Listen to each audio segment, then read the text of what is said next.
Hello, in this video I want to show you how to pack your files into RAR and zip archives on Asus ROG Phone 6. So in order to do this, first you will need to get the RAR app. We've shown you how to download it in our other video.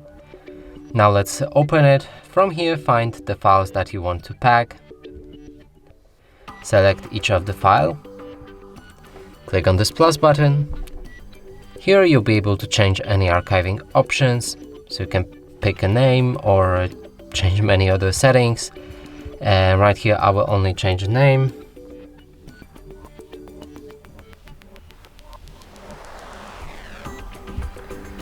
Click OK, and that way you'll pack your files into RAR file. And that's it for this video. Hope you like it. Please consider subscribing to our channel, leave a like and a comment below.